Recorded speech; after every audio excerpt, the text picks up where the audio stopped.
Shalom teman-teman semuanya, kembali lagi bersama dengan saya Revi Halim yang udah lama banget berbulan-bulan gak pernah upload video di YouTube. Dan sekarang aku mau mulai aktif lagi. Rencananya mau bikin renungan rohani pagi yang akan diupload setiap jam 5 pagi pada hari Selasa, Kamis, dan juga Sabtu. Harapan aku ini bisa menolong kalian ketika di pagi hari mungkin mau nyetir ke tempat kuliah, nyetir ke mungkin tempat kerja, kalian bisa sambil dengerin. Dan aku percaya it's gonna be a blessing, karena firman Tuhan ini bisa menolong setiap dari kita supaya rohaninya bangkit kembali. Maka itu buat teman-teman yang tertarik buat join setiap Selasa, Kamis, dan Sabtu, langsung aja subscribe, nyalain tombol loncengnya supaya setiap Selasa, Kamis, dan juga Minggu pagi kalian bisa mengikutinya dan terberkati oleh firman Tuhan yang disiapkan buat kamu.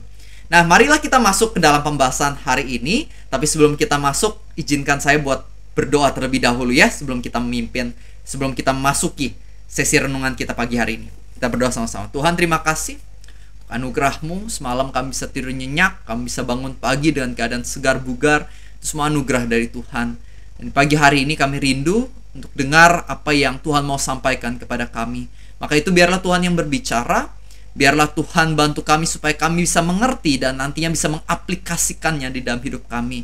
Biar Roh Kudus yang tuntun dari awal pertengahan hingga akhir sesi perenungan kami pada hari ini. Kami percaya sendirian kami gak bisa apa-apa, tapi bersama Tuhan gak ada yang mustahil. Di dalam nama Tuhan Yesus, semua yang percaya dan siap dengar firman kita katakan amin. Oke, hari ini saya membahas tentang menang atas rasa insecure.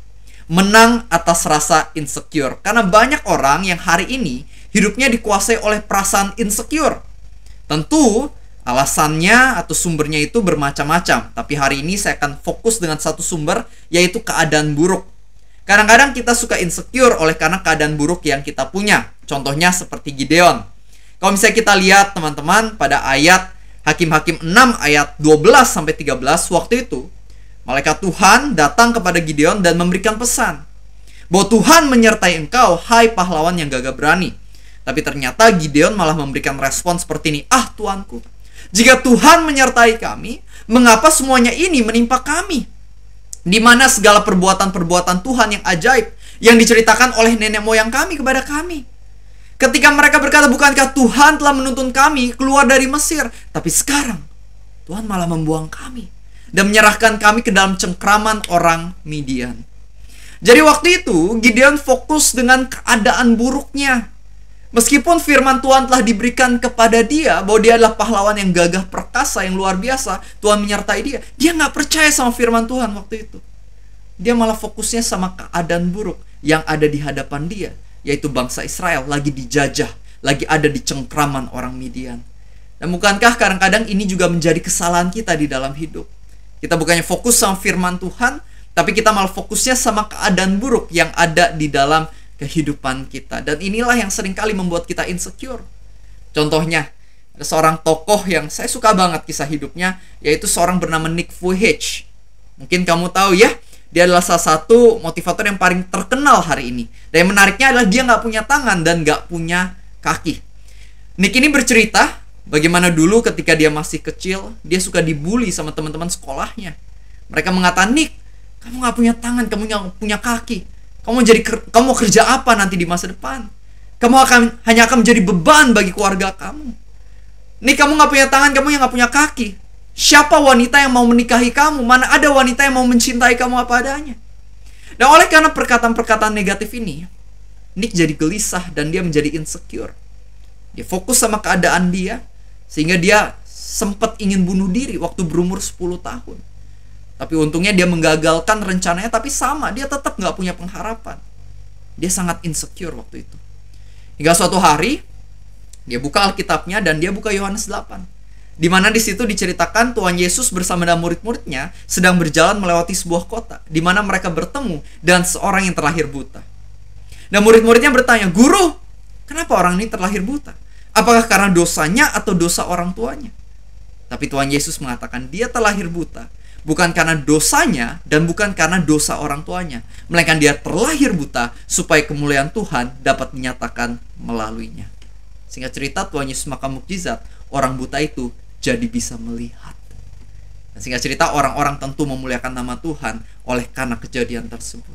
Dan ketika Nick membaca kisah itu, harapan langsung masuk ke dalam dirinya. Dia pikir kalau misalnya Tuhan Yesus bisa menggunakan seorang yang terlahir buta seperti itu untuk kemuliaannya, maka tentunya Tuhan juga bisa menggunakan keadaanku ini untuk membawakan kemuliaan buat nama Tuhan. Singkat cerita, setelah kejadian itu, keadaan Nick nggak berubah. Sama, nggak punya tangan, nggak punya kaki. Tapi suatu dalam hatinya berubah.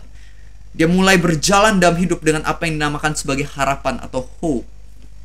Nah, akhirnya Nick mulai memotivasi orang-orang yang ada di sekitarnya. Dia ke sekolah, A, B, C, dia memotivasi anak-anak, dan singkat cerita, dia mendapatkan undangan-undangan ke acara-acara yang lebih besar, dan bahkan akhirnya diundang sampai ke luar negeri. Sekarang Nick telah keliling ke puluhan negara, bertemu belasan presiden, memotivasi begitu banyak orang di seluruh dunia. Dan itu semua dimulai ketika dia mengenal pribadi Tuhan Yesus, dan dia mulai fokus sama firman Tuhan. Dia percaya sama firman Tuhan, dan bukan fokus sama keadaan buruknya. Dia mulai menyadari bahwa keadaan buruknya ini pasti menyimpan sebuah makna yang penting dari Tuhan. Dia nggak membiarkan keadaan buruknya mendefinisikan dirinya, melainkan dia membiarkan perkataan Tuhan mendefinisikan keadaan buruknya. Dan begitu pula yang seharusnya kita lakukan. Saya suka banget Nick karena hari ini dia punya keluarga yang baik juga ya. Dia punya istri yang cantik dan juga anak-anak yang baik, sehat, dan mengasihi orang tuanya.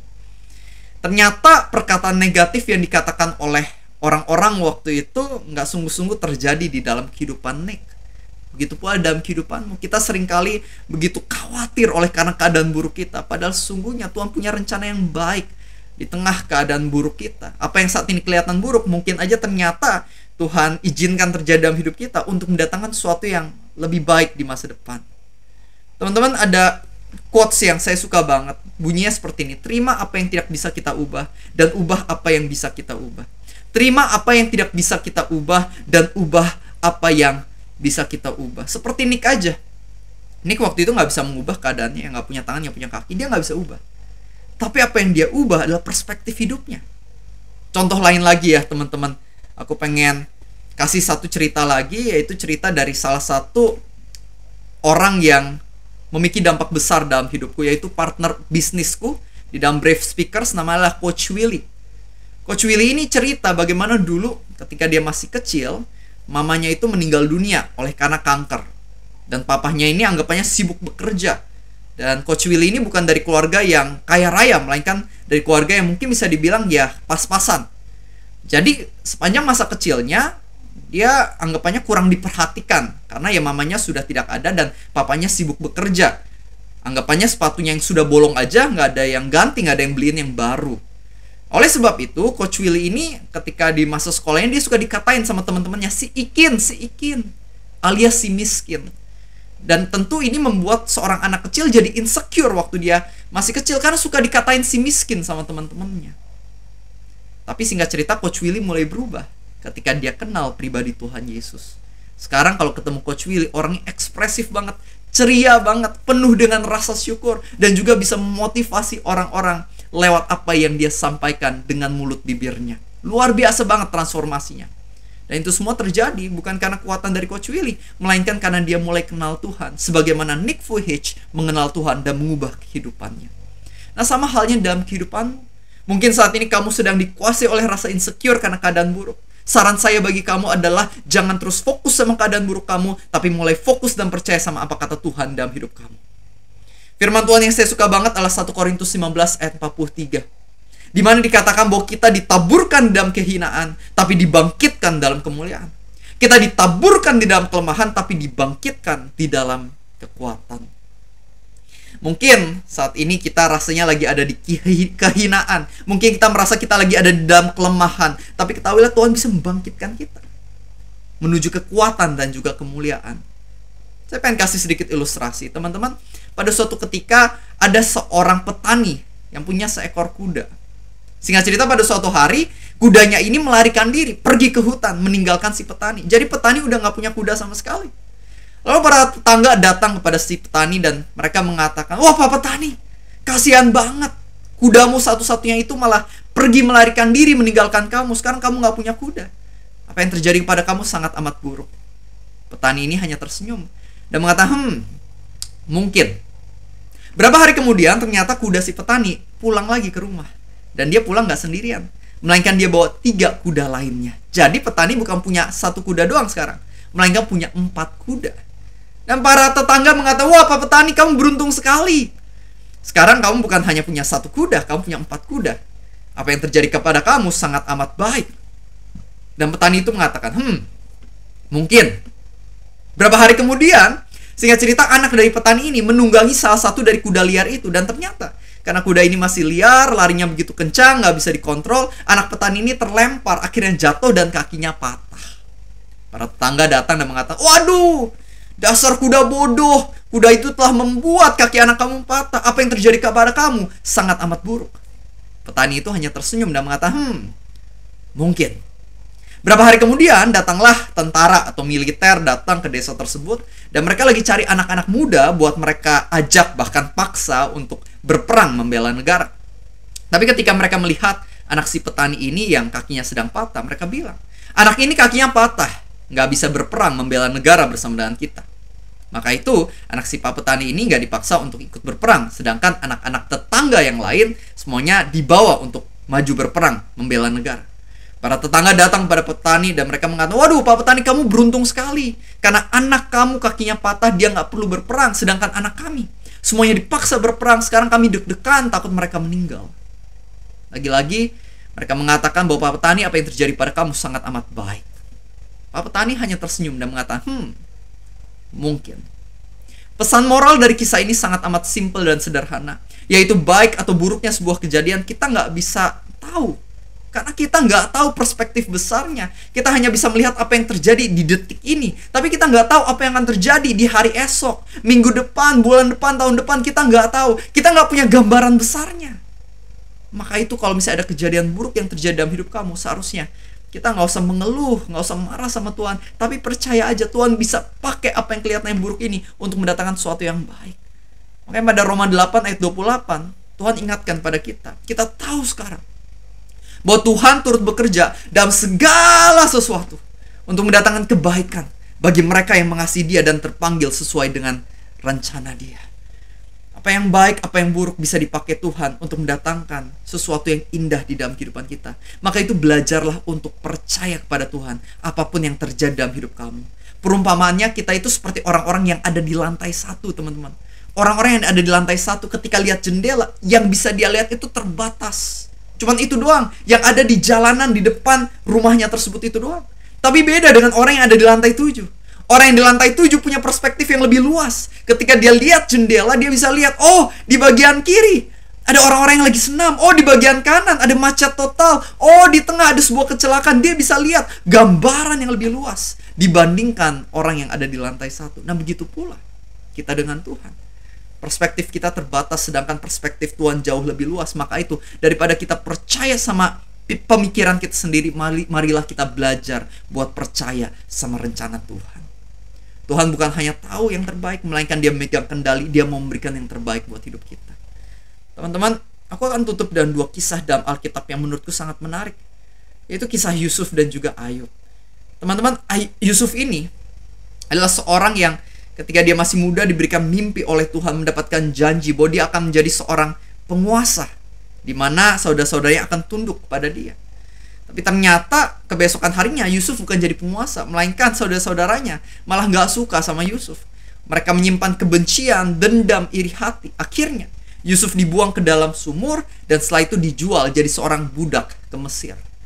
Di Mesir dia bekerja untuk Potifar, kerjaannya bagus padahal, tapi kelemahan Yusuf satu, teman-teman. Tahu apa? Kelemahannya adalah Yusuf ini ganteng banget. Saking gantengnya, istri Potifar sampai naksir. Ya kan, si Tante Poti. Tante Poti bilang, "Ucup, boboyo sama tante kita bobo ciang." Tapi Yusuf ini karena dia setia sama Tuhan, setia sama Potifar, dia bilang, "Sorry tante, aku gak bisa bobo sama tante. Aku gak mau melakukan dosa, aku gak mau mengkhianati Potifar." Dan ini membuat si Tante Poti jadi tersinggung. Berani-beraninya saya ditolak. Akhirnya Yusuf difitnah, dimasukkan ke dalam penjara. Dan penjara tentu bukan hanya 1 minggu, melainkan bertahun-tahun. Gak enak sekali proses kehidupan Yusuf, penderitaan demi penderitaan belasan tahun. Tapi menariknya, Yusuf tetap percaya dan taat kepada Tuhan.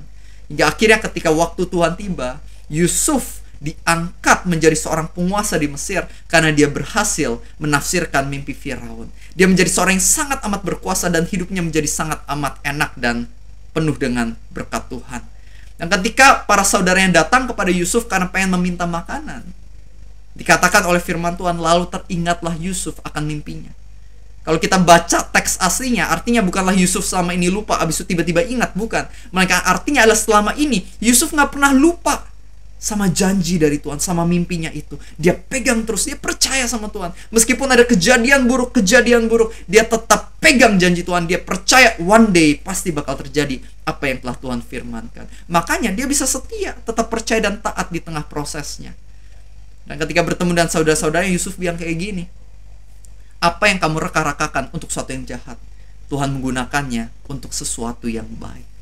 Yusuf ngerti keadaan buruknya bisa dipakai dengan luar biasa oleh Tuhan yang baik. Yang kedua, kita mau lihat kisah dari Ayub. Ayub waktu itu adalah seorang yang kaya raya, tapi ternyata semua yang ada padanya diambil. Keluarganya hilang, hartanya hilang, tubuhnya terkena penyakit borok, gak enak banget, penuh dengan penderitaan.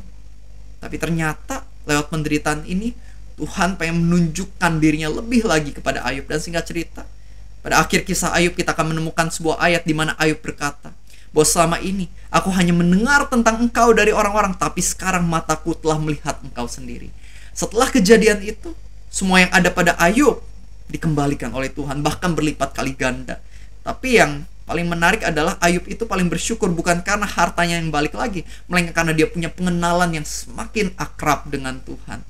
Nah, begitu pula dalam hidup kita. Kadang-kadang Tuhan mengizinkan kita menghadapi masa-masa sulit supaya kita bisa mengalami Tuhan lebih lagi, punya pengenalan lebih akan Tuhan. Kita nggak bisa sungguh-sungguh tahu bahwa Tuhan adalah Tuhan yang menyediakan kalau kita nggak pernah kekurangan. Kita nggak bisa sungguh-sungguh tahu bahwa Tuhan kita adalah Tuhan yang mampu menolong kalau misalnya kita nggak pernah memiliki kesusahan.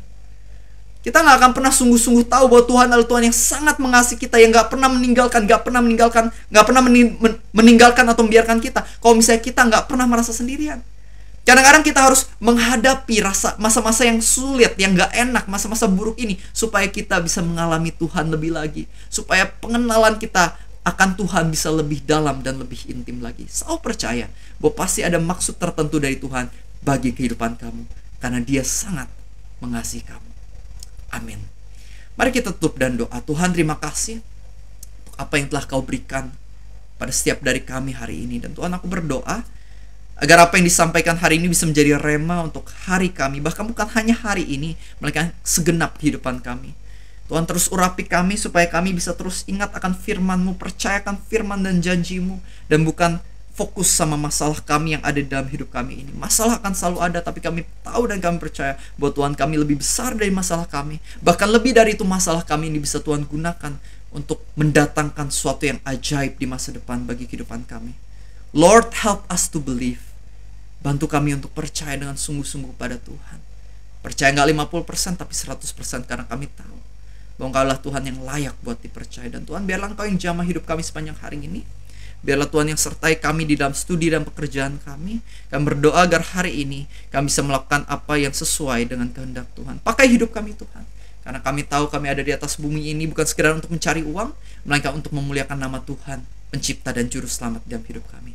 Terima kasih Tuhan, Kau sangat indah, dan kami bersyukur memiliki Tuhan yang ajaib seperti Engkau. Di dalam nama Tuhan Yesus, semua yang percaya, kita sama-sama katakan amin. God bless you. Tuhan Yesus berkati. Dan teman-teman, sekali lagi aku pengen ingetin, yang belum subscribe, jangan lupa subscribe, karena setiap Selasa, Kamis, dan Sabtu jam 5 pagi video aku akan diupload untuk menjadi bahan perenungan kalian. Ketika kalian mungkin lagi nyetir mobil, mungkin mau ke sebuah acara, mungkin mau beraktivitas, mungkin kamu pengen kerja, ke sekolah, kamu bisa dengerin dulu renungan ini, dan aku percaya it's gonna bless your life. Ini akan sangat memberkati kehidupan kamu. Dan sedikit info aja buat teman-teman yang mungkin suka baca buku rohani, kalian bisa dapetin juga ya buku aku. Ini buku Jujur sama Tuhan yang mengajarkan soal keintiman sama Tuhan. Semoga bisa menolong kamu dan juga keluarga kamu. Yang tertarik, silahkan langsung aja cek ke Shopee ya. Search aja nama bukunya Jujur sama Tuhan atau nama aku Revi Halim. Semoga bisa menolong kamu. Oke, itu aja infonya. Sampai jumpa di masa-masa di video-video perenungan lainnya ya. Semoga bisa membantu kalian semua. Oke, itu aja buat hari ini. God bless you, Jesus loves you, and see you next time. Bye-bye semuanya.